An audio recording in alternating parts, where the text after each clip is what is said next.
राहु और केतु ये दो ऐसी ऊर्जाएं हैं जिनको ग्रहों के बराबर दर्जा दिया गया है। दरअसल ये ग्रह नहीं है, सोलर सिस्टम में राहु केतु नाम के कोई प्लेनेट नहीं है, लेकिन इनका जो हमारे ऊपर प्रभाव है ना इन ऊर्जाओं का, ये ग्रहों के बराबर या कहीं ग्रहों से कहीं ज्यादा है। इसीलिए इनको ग्रहों के बराबर दर्जा दिया गया है। 7 नॉर्मल ग्रह और 2 ये मिला के नवग्रह बनते हैं।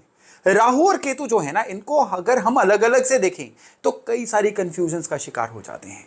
और राहु केतु को अगर हम एक साथ देखना शुरू कर दें, यानी एक ही बॉडी के 2 हिस्सों की तरह देखना शुरू कर दें, तो इनकी ऐसी चीजें सामने आती हैं, इनके ऐसे नए रहस्योद्घाटन होते हैं कि आपको अपने जीवन के कई घटनाओं का पता चलना शुरू हो जाता है। आपको पता चलना शुरू हो जाता है कि दरअसल आपके जीवन का जो पैटर्न बन रहा है ना, उसकी वजह क्या है, आपको आने वाली दिक्कतों की वजह क्या है, आपको आने वाली मुश्किलों की वजह क्या है। सारी की सारी जो परतें हैं ना, परत दर परत खुलनी शुरू हो जाती हैं। और आज के वीडियो में हम यही चर्चा करने वाले हैं कि राहु और केतु को एक साथ किस तरह से देखा जाए। आज के वीडियो में हम ये चर्चा करने वाले हैं कि राहु और केतु जो हैं, इनकी परिभाषा को डिफाइन कैसे किया जाए, कि आपके जीवन में ये किस तरह का असर दे रहे हैं, और अगर ये असर खराब है तो उसको सही किस तरह से किया जाए। राहु और केतु को आपने अगर अपने चार्ट में समझना है तो आप ये समझ के चलिए कि जो हमारा शरीर है, इसका जो हेड है ये राहु है और जो धड़ है वो केतु है।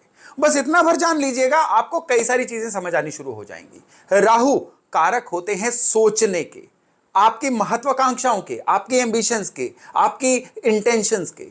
जितने भी हमारे जीवन में सोचने की ताकत है ना, चीजों को क्रिएट करने की, जीवन में प्लानिंग करने की, आगे बढ़ने की, कुछ ना कुछ जुगाड़ करने की सारी चीजें राहु से कंट्रोल होती हैं। बुद्ध बुद्धि है, गुरु ज्ञान है। बुद्धि और ज्ञान को यूज कहां पे करना है, इनका मैक्सिमम प्रोडक्टिविटी में फायदा कैसे लेना है, ये राहु हैं। लेकिन यहीं पे राहु की लिमिट भी शुरू हो जाती है, क्योंकि राहु के पास सर है, राहु के पास हाथ पैर नहीं है।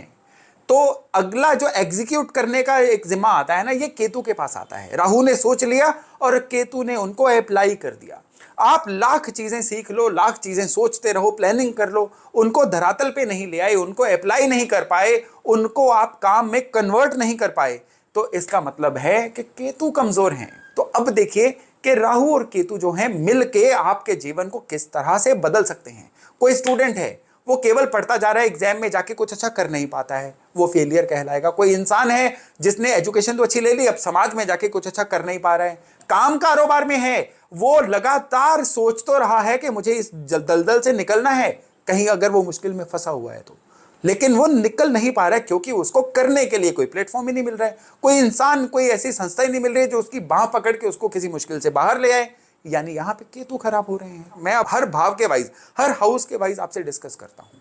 अब राहु, जैसे मैंने आपको कहा कि आपका थॉट प्रोसेस है, राहु ध्यान है, राहु आपका फोकस है, और केतु जो है, केतु डिटैचमेंट भी है, केतु है किसी चीज से दूर चले जाना, केतु है मूवमेंट, केतु है किसी चीज को एग्जीक्यूट कर देना। अब राहु लग्न में होंगे ना, तो आपका पूरा फोकस होना चाहिए खुद की डेवलपमेंट पे, अपने आप को, हुनर को कैसे निखारें, खुद को कैसे निखारें, खुद को बेहतर कैसे बनाएं।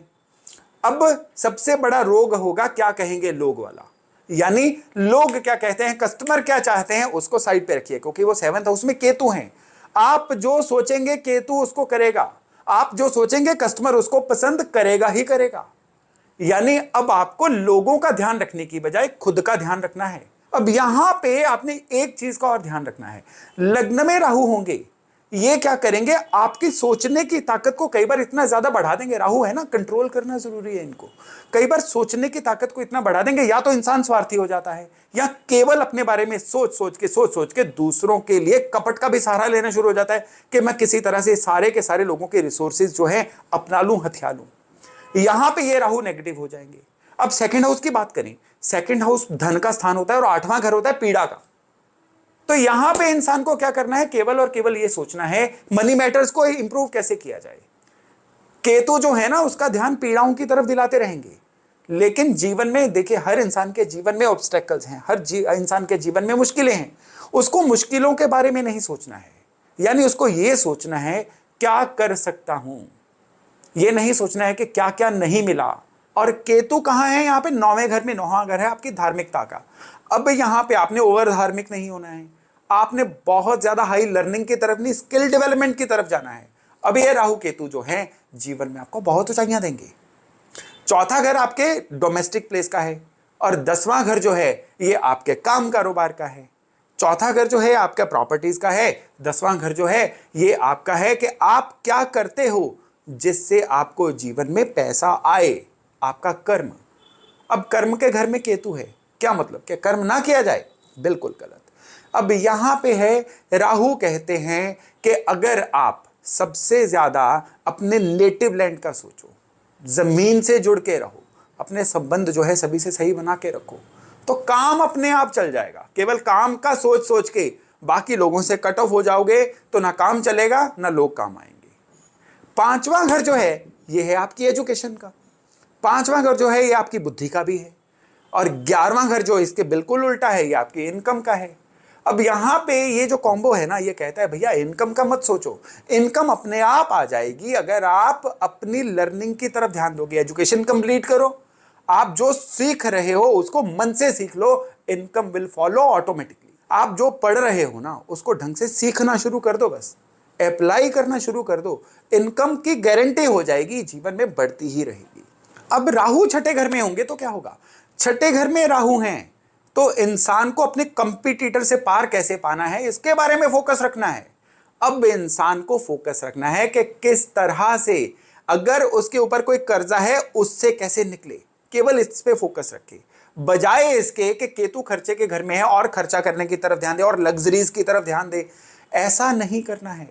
ये जो जब कॉम्बिनेशन होता है ना राहु छठे केतु 12वें, तो इंसान कई बार ऐसा सोचना शुरू कर देता है और खर्चा कैसे किया जाए और लग्जरी की तरफ कैसे जाया जाए, और ये लोग जो है ना लग्जरी या खर्चे ज्यादा करने की वजह से ही मारे जाते हैं। 7वां घर जो होता है, जैसा मैंने अभी आपको बताया, ये है आपके फ्रंट वाले लोगों का जिनसे रोज आप मिलते बरतते हैं। यहां पे राहु होंगे तो केवल आपने ये ध्यान रखना है लोग आपसे क्या चाहते हैं। आपने ये नहीं सोचना है कि आप क्या चाहते हो, जो लोग आपसे चाहते हैं उसी तरह से खुद को अडेप्ट करिए। कामयाबी का राज आपका इसी में छिपा हुआ है।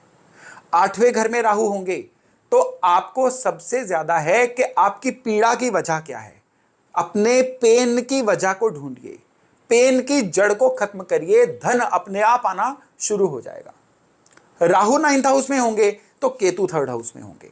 9th हाउस के राहु हैं तो आपको क्या करना है, सबसे ज्यादा जरूरी है कि जिस भी धर्म में आप मानते हैं उसके साथ ही जुड़े रहिए, उस पर फोकस रखिए। अब 10वें घर के जो राहु होते हैं वो कहते हैं कि कुछ भी हो जाए भाई काम पे ध्यान दो, समय पे काम पे जाओ, जो आपको दिया गया है उसको कंप्लीट करो, काम में टालमटोल मत करो, जल्दी जल्दी काम मत बदलो। ऐसा करोगे तो ये राहु जो है ये आपको धन की बरकत या जीवन में कामयाबी या सफलता या सुख नहीं आने देंगे, क्योंकि सुख के घर में तो केतु बैठे हुए हैं ना। केतु एग्जीक्यूट वही करेंगे जो राहु की तरफ से ऑर्डर आए हैं। सोचना इसने है और करना इसने है, क्योंकि हाथ सोचते नहीं है, सर करता नहीं है, जिसका जो काम है वो वही करेगा। अब राहु 11वें घर में इनकम के घर में है, केतु जो है लर्निंग के घर में रहेंगे। अब आपको क्या करना है कि इनकम को डे बाय डे बेहतर किस तरह से बनाना है ये प्लान करिए।